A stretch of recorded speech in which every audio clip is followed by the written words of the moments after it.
அனைவருக்கும் வணக்கம்.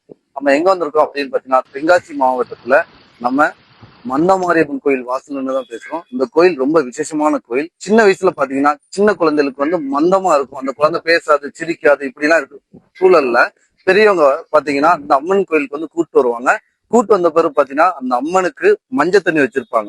அதுல வேப்பிலை போட்டிருப்பாங்க. அந்த தண்ணியை எடுத்து அந்த குழந்தைகளுக்கு தெளிப்பாங்க.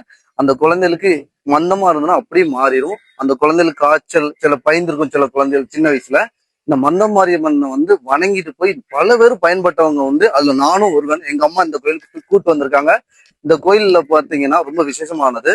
அதே மாதிரி பாத்தீங்கன்னா கீழ்புறம் சந்தை இருக்கு. இந்த சந்தையில இருக்கக்கூடிய பல பேர் பாத்தீங்கன்னா அங்க வந்து சாமியை வணங்கிட்டு தான் அவங்க தொழிலுக்கே போவாங்க.